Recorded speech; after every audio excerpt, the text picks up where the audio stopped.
presentarle un poco de lo que hacemos nosotros acá con respecto al ECMO. ¿Se me escucha bien, no? Sí, se escucha perfecto. Perfecto. Cuando ustedes digan, Sí, iniciamos. podemos iniciar. Perfecto. Me desconecto la cámara, ¿sí? ¿Puede ser?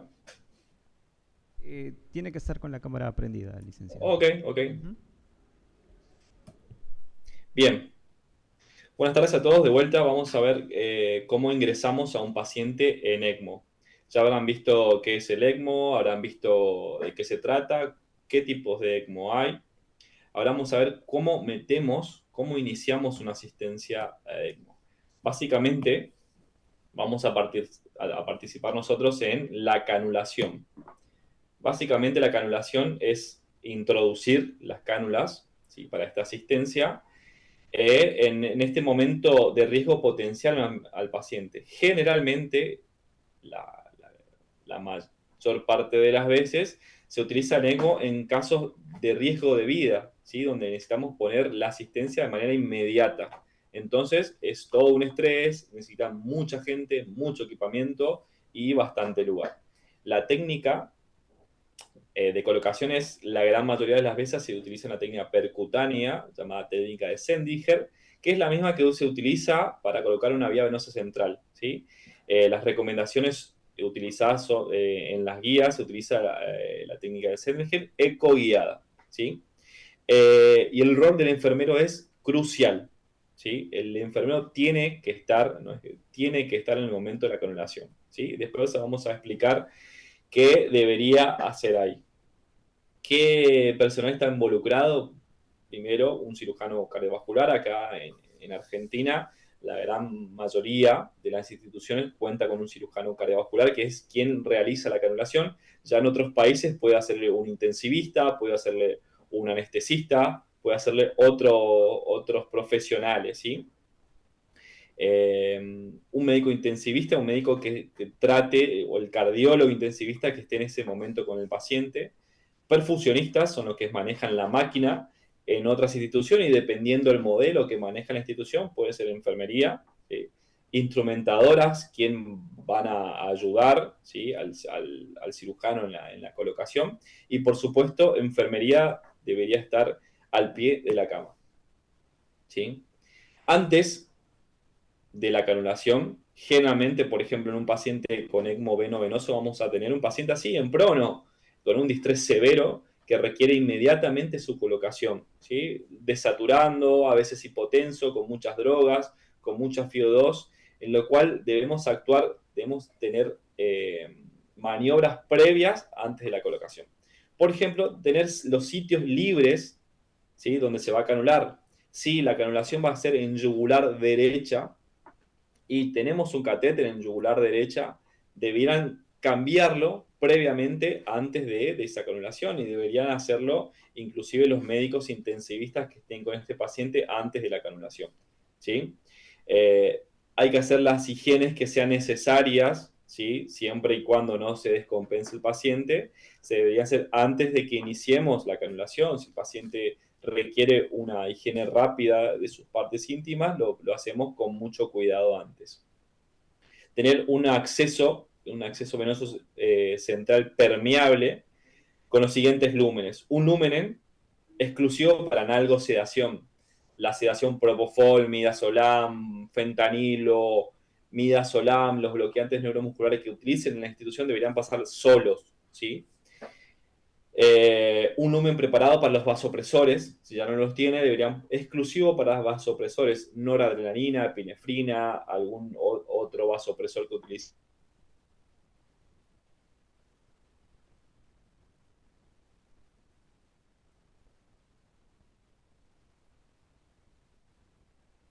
¿Me infusiones. escuchás?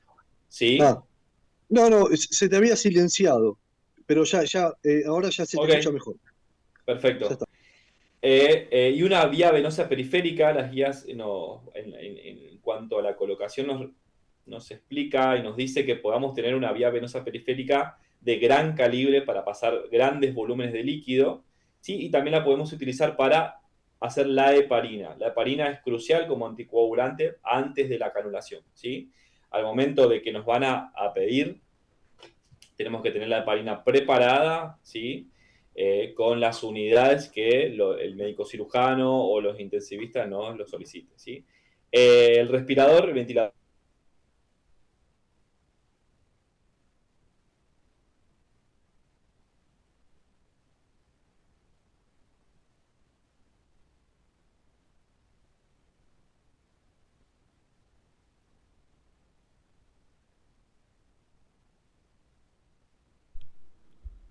Licenciado Néstor, ¿me logra escuchar?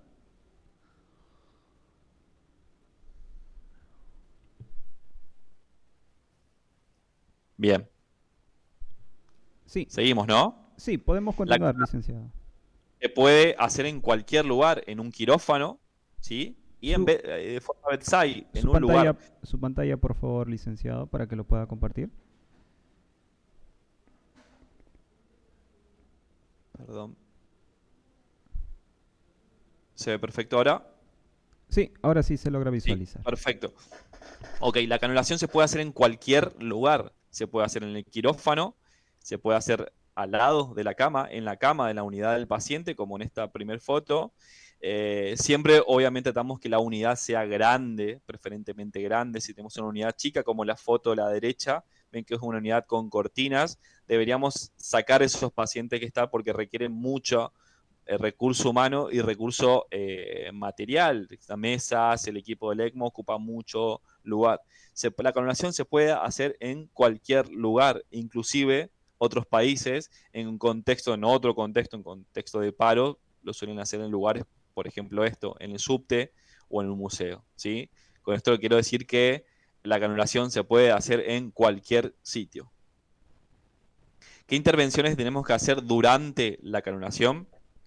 Que el enfermero asistencial debe colocarse inmediatamente cerca del acceso vascular.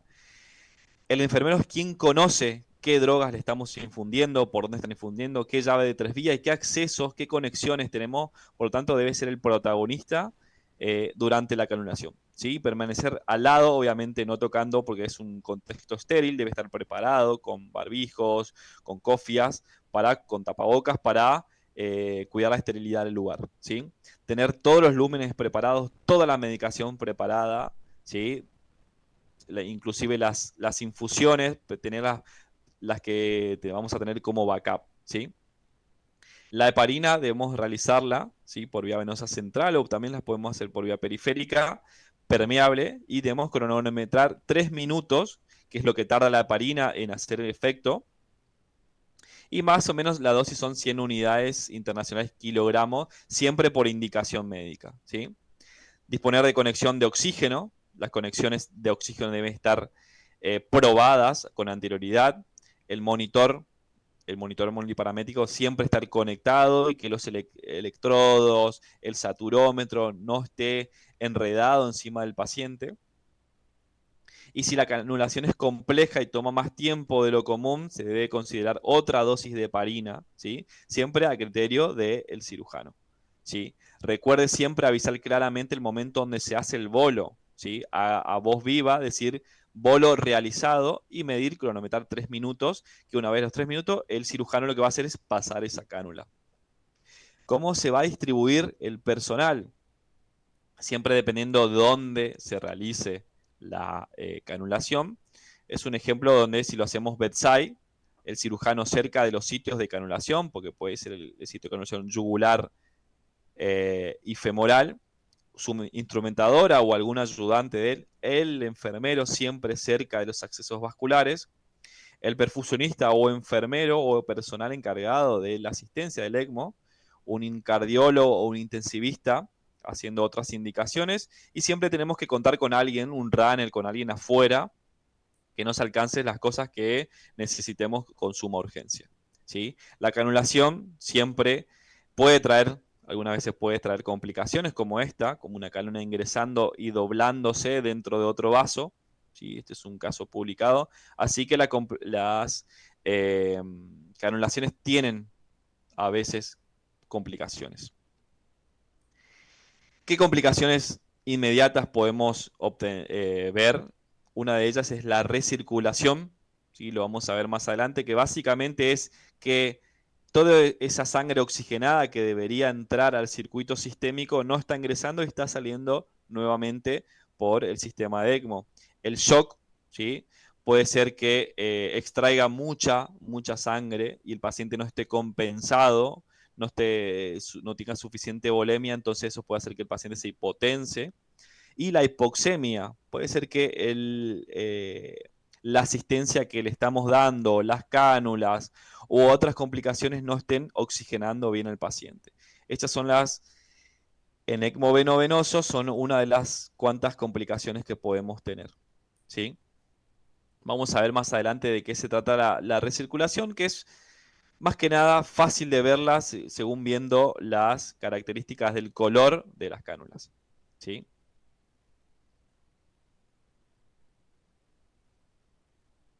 Vemos un pequeño videito donde están haciendo el priming o el purgado. Este es en un contexto de COVID, ¿sí? Y vemos la canulación, ¿sí? Donde está el médico cirujano, una instrumentadora y el médico intensivista. Y acá abajo, en la foto de abajo, van a ver el médico cirujano, la instrumentadora, una enfermera al lado de la cabecera, ¿sí? Y un asistente.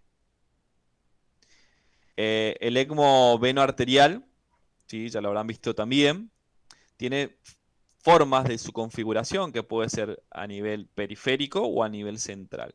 También tiene sus formas de canulación. Generalmente en una canulación periférica vamos a encontrar con una cánula arterial, ¿sí? Ubicada en la arteria femoral, otra cánula insertada en la vena femoral, y por las guías y por recomendación internacional, todo ECMO veno arterial debería llevar una cánula de recirculación o de reperfusión, que lo que va a hacer esta cánula es reperfundir o perfundir la zona distal o todo lo que sea el miembro inferior, porque la cánula arterial ocupa gran espacio, gran parte de esa arteria femoral, y una de las complicaciones en el ECMO veno arterial periférico es la isquemia de ese miembro, ¿sí?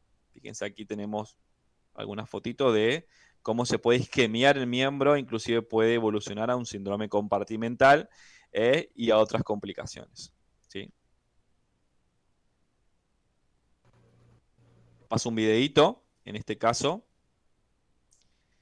está por iniciar la asistencia de un ECMO veno arterial. Este es un paciente del cual fuimos a buscar, un paciente en shock cardiogénico, en lista de espera de trasplante.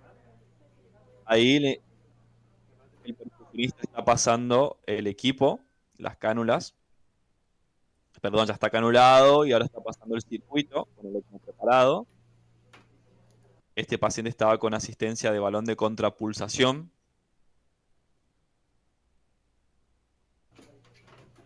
Lo que va a hacer es pasar este circuito de forma estéril para iniciar la asistencia.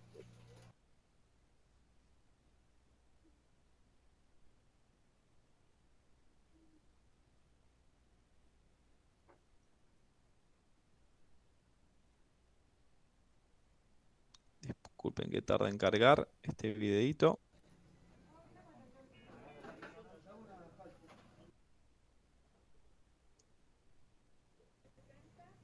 Esta es la conexión. La conexión no tiene que entrar absolutamente ninguna burbuja. Las burbujas pequeñas pueden causar a nivel arterial, pueden causar embolia aérea. Y si entra mucho aire, puede causar una embolia gravísima. Así que eso tiene repercusión neurológica y repercusión hemodinámica.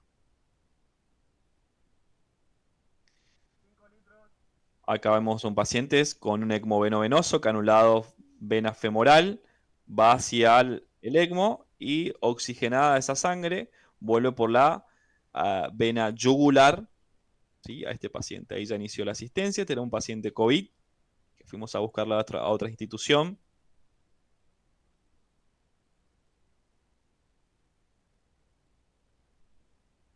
%, va mejorando la saturación. Si llegan a ver la saturación, va saturando 93, 94 y va la saturación subiendo, ¿sí?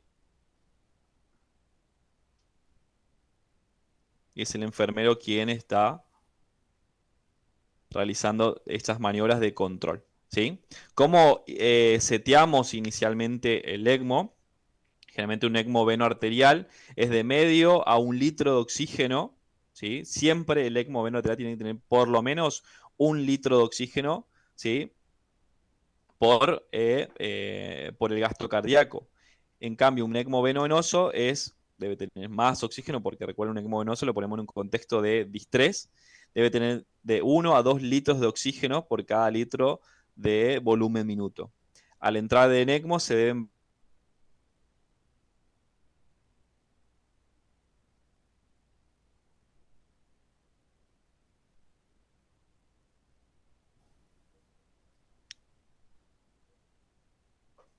¿Lo ven de vuelta?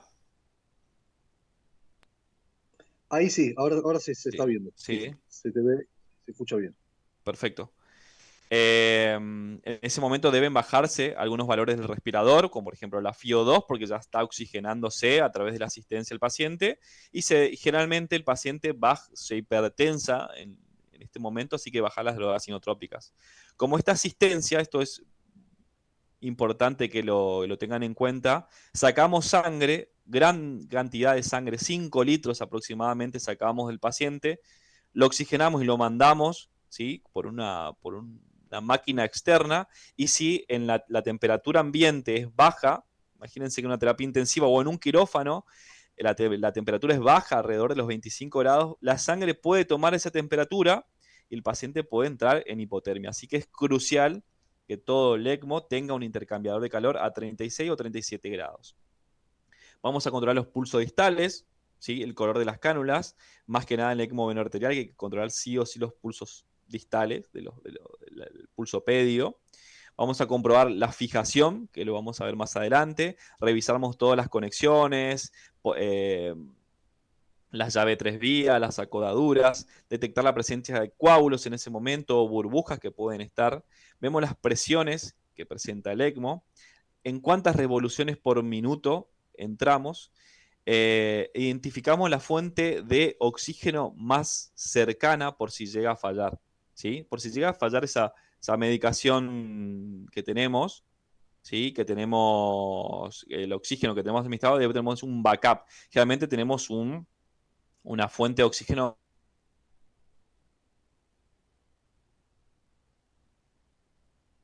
Ya lo pusimos al ECMO, ya lo pusimos a la asistencia, ya iniciamos esa asistencia, que tenemos que tener un protocolo. Todas las instituciones deben tener un protocolo de eh, cómo iniciamos, cómo revisamos y cómo cuidamos al paciente, ¿sí? Nosotros hemos escrito en este hospital cómo cuidar y cómo revisar las cánulas, ¿sí? ¿Por qué tiene que estar sistematizado la revisión del circuito? Porque todas las personas la tienen que hacer de igual manera, ¿sí? Sea médico, enfermero, instrumentador, cirujano, quien sea, tiene que hacer la revisión del circuito de forma sistemática y de la misma manera.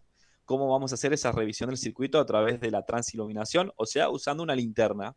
Nosotros dejamos colgada una linterna en el equipo de ECMO para que todo el mundo que haga la revisión la utilice. ¿Cómo debemos iniciar? A través de la cánula de salida, o sea, la cánula de succión, por todo el equipo de ECMO, y terminamos haciendo en la cánula de entrada, ¿sí? Esta revisión debe hacerse al inicio y al final del turno y de 2 horas de manera sistemática. Algunas instituciones, dependiendo la cantidad de personal y dependiendo la complejidad del paciente, lo hacen cada hora, ¿sí? Mínimamente, lo recomendado es hacerlo cada 2. ¿Cuándo hay que hacerlo más frecuente? O sea, ¿cuándo debemos ser más intensos a controlar? Cuando circulemos a bajo flujo, cuando el paciente está en destete y circulemos a bajos flujos. Cuando tenemos baja dosis de parina, cuando no podemos anticoagular mucho el paciente y lo tenemos con bajas dosis de parina, tenemos con más intensidad a controlar. Cuando estamos por debajo del objetivo de anticoagulación y cuando hemos ya detectado coágulos o fibrina o alguna burbujita de aire en la membrana,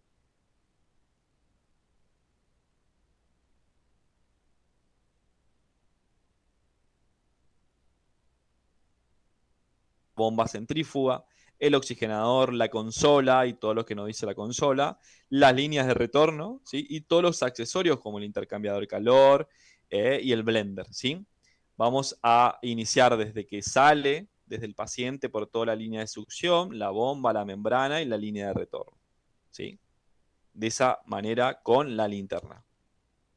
Que hay que revisar en las líneas de succión, comprobar la correcta fijación, cómo está fijada. Ahora vamos a ver unos ejemplos. Utilizar apósitos transparentes, recomendamos utilizar apósitos transparentes, de esa manera se observa mucho mejor el sitio de inserción. Si sangra podemos poner gasas, ¿sí? Si sigue sangrando, hacerlo de forma compresiva. Si sigue sangrando, llamar a cirugía o a quien lo colocó para que haga maniobras para que no siga sangrando, ¿sí?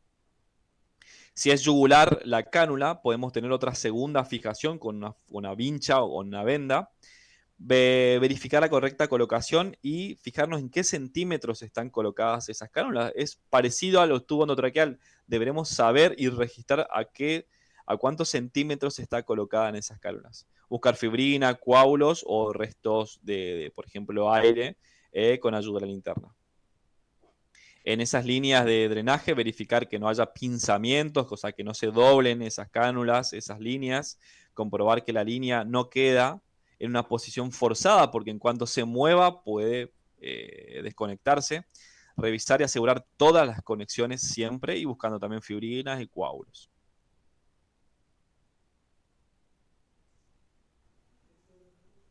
Espero que puedan ver, acá se ve muy tenue una línea de un coágulo. Este es un ECMO, ya habían pasado 4 días, y por todo solamente se detectaba con una linterna, a simple vista no se detectaba, y vemos que hay una línea de un coágulo insertado en la cánula de extracción, ¿sí? Vemos un trombito metido ahí adentro de la cánula. Que no generaba, obviamente esto no genera cambios hemodinámicos ni de oxigenación. Revisamos la bomba, ¿sí? Habrán visto que hay diferentes tipos de bomba centrífuga. Podemos tener una bomba centrífuga externa, que es la más común y la que hay en todos lados. O también hay un circuito que se llama CardioGel, que tiene la bomba centrífuga incluida en la membrana. Son 2 en 1, ¿sí? Y ahí también vamos a buscar fibrina, coágulos o aire metido, burbujitas de aire metido en esos lugares, ¿sí? Conocer el ruido normal que hacen estas bombas centrífugas, porque generalmente cuando ingresa aire, aire masivo, hace otro ruido, otra especie de ruido. Conocer a detalle cuál es el ruido normal que está efectuando, porque cuando escuchamos otro puede ser que esté sucediendo algo, ¿sí? Estas son conos o bombas centrífugas de diferentes marcas, ¿sí? Vemos un cono centrífugo, lo vemos a velocidad normal, y ahora vamos a verlo en velocidad lenta o el slow motion. Van a ver un pequeño trombo girando, ¿sí? Que cuando está girando en forma normal no hay nada, pero si yo me pongo a detalle a ver la imagen y con una linterna, y miren cuando está rotando en slow motion, se ve muy bien el coágulo, ¿sí?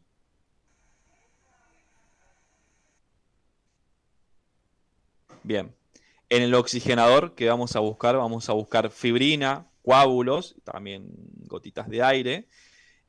Fíjense el de la izquierda, que tenemos un gran coágulo en este vértice del ECMO. Y fíjense la foto de la derecha, ven amarillo. Ese color amarillo era un paciente con falla hepática que tenía bilirrubina altísima y quedó el oxigenador pintado de color amarillo. Obviamente esto no alteraba la oxigenación, así que por lo tanto no se cambió esa membrana, ¿sí? Debemos revisar todas las conexiones, la llave 3 vías, que no haya aire, que no haya coágulos, ¿sí? Y detectar signos de rotura, ¿sí? de los capilares, cambios de coloración y condensación y goteo. Generalmente las membranas van a gotear por debajo, van a ver unas pequeñas gotitas de condensación, que es el aire, el oxígeno que entra ahí, ¿sí? Como es un gas, se condensa con la temperatura que maneja el oxigenador, y por la salida van a ver que caen unas gotitas. Esas gotitas no repercuten en el paciente y tampoco en la membrana. Ahora, si bien que va trasudando, si esa membrana empieza a trasudar, ya hay que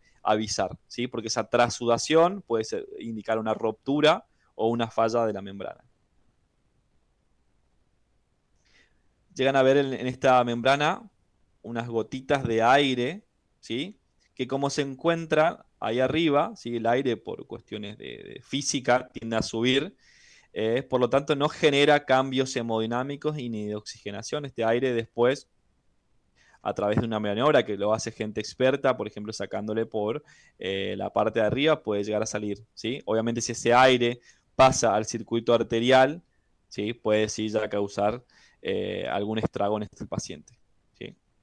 Ven este coágulo, ¿sí? Este es un paciente que se inició el ECMO ya a las 24 horas porque tenía niveles subóptimos de anticoagulación. Vemos un coágulo grande, ¿sí? Que no genera de vuelta cambios hemodinámicos ni de oxigenación al paciente. Y cuando el paciente 72 horas después se optimizó la coagulación, ya ese coágulo desapareció, se absorbió, ¿sí? En cuanto a la condensación de los gases, es algo común de ver por debajo que gotitas de agua, digamos que es el gas condensado, ¿sí? Una vez me llamaron porque goteaba, pensaron que estaba rota la membrana y es la condensación normal que puede, obviamente si ahora que empieza a caer mucha agua por acá ya no es normal, ¿sí? Ahí si llegan a ver la gotita de gas condensado, ¿sí? Y esto no genera cambios tampoco en la oxigenación.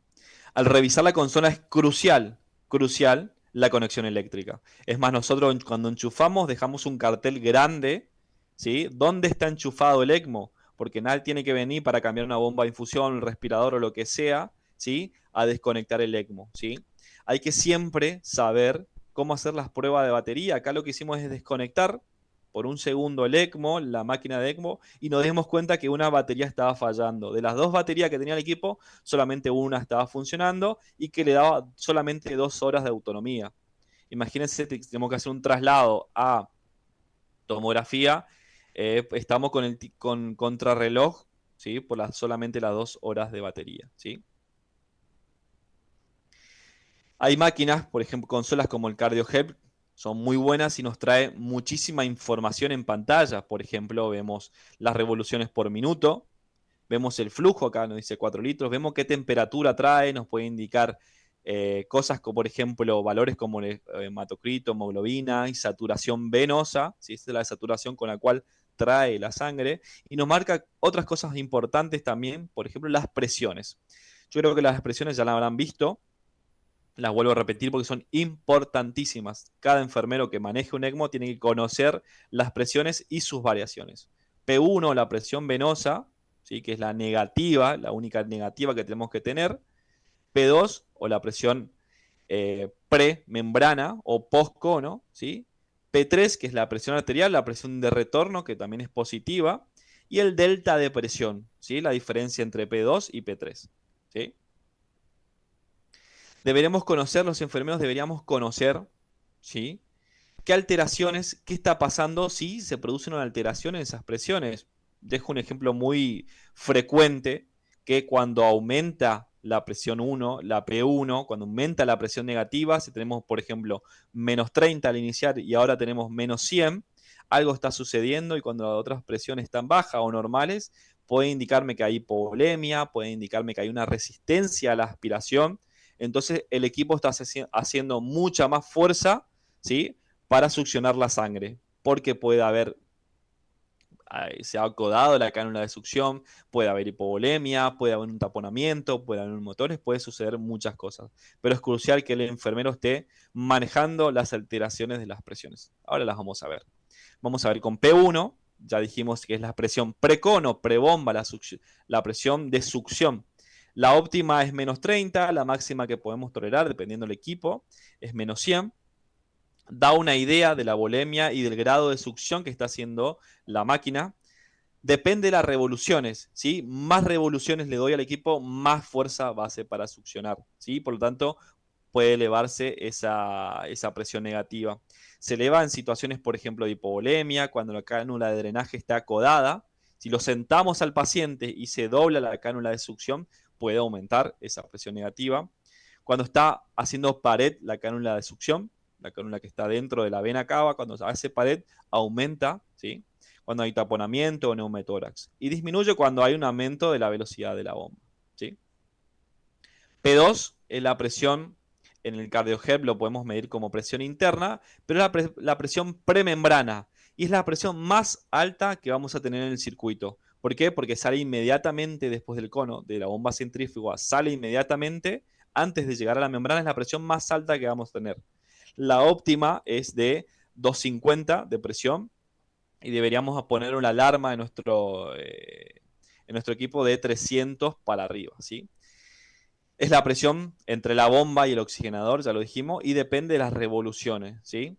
Da una idea del estado del oxigenador, porque si el oxigenador está tapado y genera mucha resistencia, esa presión va a aumentar, ¿sí? Y obviamente es proporcionalmente a la cantidad de coágulos o la funcionalidad de la membrana, ¿sí? Repito, si la membrana empieza a fallar, le empieza a dificultar pasar la sangre a través de la membrana, esa presión P2 va a aumentar. P3 es la presión postmembrana. Ya se oxigenó la sangre, ¿sí? Y pasa a través de la membrana. Es menor a la presión P2, digamos, porque ya perdió presión durante ese paso durante la membrana, ¿sí? Informa el estado del retorno de las cánulas. Obviamente, si tenemos una presión arterial muy alta en lo que es ECMO vena arterial, si tenemos una poscarga alta, si se dobla la cánula de retorno, si el paciente puede ser que está tosiendo, esa presión postmembrana va a aumentar, ¿sí? Y otra presión muy importante es el delta P o la presión transmembrana, que resulta de la diferencia entre P2 y P3, ¿sí? La óptima, no hay una presión óptima, pero generalmente esta presión tenemos que registrarla cuando iniciamos el ECMO. Cuando iniciamos el ECMO, vamos a registrar con cuánta delta P iniciamos y lo que vamos a hacer es tener un registro de la tendencia. Si ahora iniciamos con un delta P de menos 50, ¿sí? O de 50, perdón, y 4 días después tenemos en 100, algo sucedió. A la sangre le está costando pasar por la membrana. Esto quiere decir que puede ser, ¿sí? Podría haber una dificultad o la función de la membrana no está funcionando bien, ¿sí? Le quiero mostrar un videito qué sucede, ¿sí? Cuando hay mucha presión venosa, cuando la presión venosa, el P1 está aumentada, o sea, cuando tenemos mucha presión negativa, por ejemplo, en este caso es un ejemplo de hipovolemia, un paciente que estaba sangrando, se produce algo que se llama temblores o chattering, ¿sí? Empieza a temblar las cánulas. El paciente está sedado, bloqueado, el paciente no se mueve y las cánulas empiezan a temblar porque está haciendo mucha fuerza al equipo, mucha presión negativa para poder succionar la sangre, ¿sí? Que en este caso era un caso de hipovolemia por sangrado, ¿sí? Bien, en las líneas ya pasamos por la membrana, ya pasamos por la consola, vamos a la línea de retorno y que buscamos los mismos que en las cánulas de succión. Buscamos fibrina, coágulos, aires, que las acodaduras, buscamos que las llaves de 3 vías estén firmes, bien cerradas, que no tengan coágulos y que no tengan aire. Vamos en las cánulas de retorno.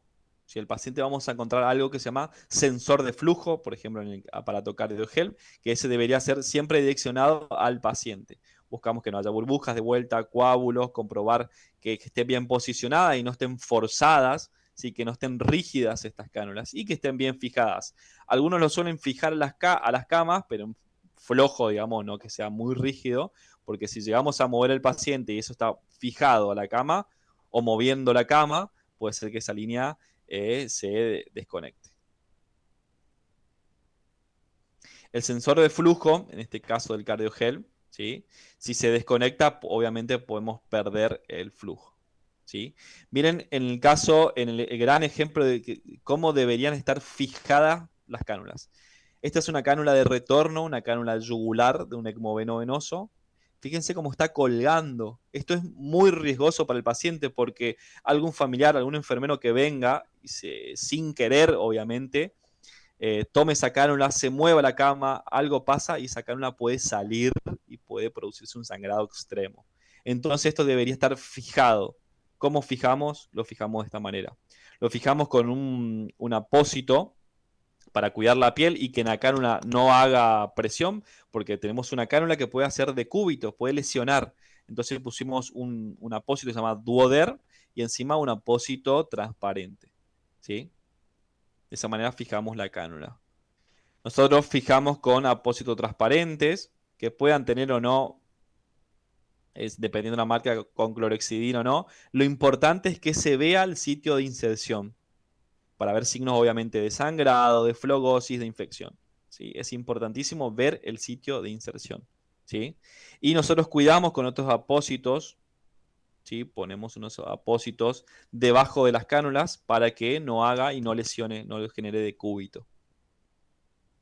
Este es otros ejemplos de cómo no debería estar el sitio de inserción. ¿Sí? En la industria, en el mercado, hay otros fijadores, por ejemplo, este creo que es de Coloplast, que lo venden dependiendo del país, para fijar bien las cánulas. ¿Sí? Y son fijaciones sin suturas.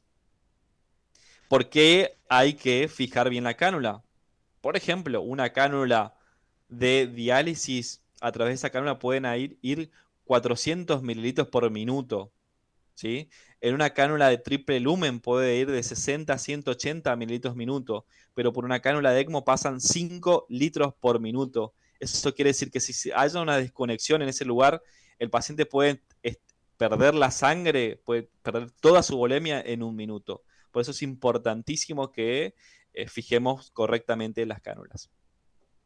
En el ECMO veno arterial ya dijimos que una de las complicaciones es el trastorno de perfusión de los miembros, ¿sí? Por eso hay que siempre, las recomendaciones es que el cirujano coloque cánulas de reperfusión, o también solemos contar con aparatos que miden la saturación de ese miembro, por ejemplo el NIRS, ¿sí? Vamos a ver otro cuidado, es el color de las cánulas. Fíjense bien el color, que en una de ellas es rojo oscura, porque es sangre desoxigenada, y en la otra tenemos roja intensa, que es sangre oxigenada. Cuando se oxigena, vamos a ver, ¿sí? Muy bien, que ya se oxigena la sangre y va de color sangre arterializada, digamos, sangre oxigenada. ¿Qué pasa cuando tenemos las dos del mismo color, rojo oscuro? Puede ser que no esté oxigenando, que esté apagado el blender, no esté oxigenando bien, entonces las dos están de rojo oscuro. Ahora, ¿qué pasa en este caso que están las dos rojas intensas? Las dos están las dos están como si fuera sangre oxigenada, arterializada. Puede ser que tengamos un fenómeno que llamamos recirculación. ¿Sí? Vamos a ver rapidísimo las cánulas del mismo color. No sé si va bien acá. Lo que vamos a hacer es poner un poquito de oxígeno. Dale. Les muestro con otro ejemplo. Después, cuando veamos las complicaciones, les muestro con otro ejemplo. ¿Sí? En el CardioHelp, si lo llegan a tener, este aparato es muy bueno, que nos da la saturación venosa. ¿Sí? Cuál es la saturación de la sangre que está ingresando, que lo mide a través de un infrarrojo y nos da también hemoglobina y hematocrito. ¿Sí? Revisar la línea de gases es crucial, saber dónde está colocada nuestra línea de gases, ¿sí? Y tener un backup, tener una bombona de oxígeno, dirían los españoles, tener un tubo de oxígeno de urgencia por si falla el blender. Si falla el blender, deberíamos tener un tubo de oxígeno para conectarnos directamente a esa salida, ¿sí? Siempre verificar qué FIO2 tenemos y cuál es el volumen o el flujo del lavado de gas. ¿Sí? Revisemos importantísimo revisar el intercambiador de calor, porque ¿qué sucede cuando no tenemos el intercambiador puesto? Podemos llevar al paciente a hipotermia y esto es muy frecuente. Es una de las complicaciones más frecuentes del ECMO. El paciente o viene del quirófano o va a hacerse una tomografía, llega y nadie le conecta el intercambiador de calor. El paciente puede entrar en hipotermia y esa hipotermia lleva a trastorno de la coagulación, trastorno de arritmia y el paciente se puede realizar un paro. Entonces es importantísimo tenerlo entre 36,5 o 37, ¿sí? Las alarmas del CardioGel, por favor, los que tienen, deben configurarlas, así como configuramos cualquier alarma de un monitor multiparamétrico o un respirador, hay que configurarlas, ¿sí? Les doy un ejemplo del delta P que hoy hablábamos, ¿sí? Fíjense, este paciente tenía un delta P de 100, altísimo, ¿sí? Un delta P que quiere decir esta presión transmembrana aumentó porque había una disfunción de la membrana, ¿sí? Miren, el flujo estaba en 3,86 y ¿qué pasó? Esa membrana se tapó, ¿sí? Se tapó a los segundos, esa membrana se tapó y miren cuánto bajó el flujo. A nada, a menos de 1 litro, a medio litro. Ese paciente lo tuvimos que sacar del ECMO porque se tapó la membrana, ¿sí? Y quiero que vean en la línea naranja, ven el número a través de las horas. Acá vamos a ver a partir de las 12 del mediodía y cómo van pasando las horas y cómo va aumentando el delta P, ¿sí? Va aumentando y cómo va disminuyendo el flujo en base a que la membrana se va tapando. ¿Qué pasa aproximadamente a las 1 de la madrugada de la mañana? El delta P aumentó, se fue más de 100 y ¿qué pasó con el flujo? Bajó. Por eso es crucial revisar las presiones del ECMO, ¿sí? La anticoagulación, generalmente, la anticoagulación lo hacemos porque es un estándar en ECMO, un estándar internacional, con heparina no fraccionada, ¿sí? Porque es barata, está disponible en todos los centros, es titulable y es reversible, ¿sí? Se puede revertir, ¿sí?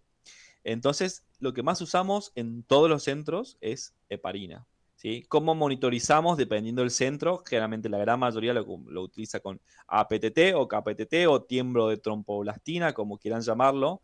ACT, que es una maquinita que mira en segundos el tiempo de coagulación. Para eso hay que sacar sangre del paciente y meterlo en una maquinita que nos dice cuánto está coagulando, en cuántos segundos está coagulando. Generalmente el estándar es de 160 a 180 y en otras instituciones es lo que las recomendaciones internacionales nos dicen que es lo mejor para monitorizar la heparina, es el anti-10. Lastimosamente este es un dosaje muy caro y muchas instituciones no lo hacen, ¿sí? Hasta aquí llegamos con lo que es con la parte de el ingreso del paciente y la revisión de circuito. Si tienen alguna pregunta, si quieren preguntar algo, si no, seguimos con la próxima clase que es las emergencias. Sí, estimados participantes, recordar que tienen el botón del chat para que puedan realizar sus preguntas o levantar su manito por Zoom para que podamos activar el micrófono y así puedan participar todos.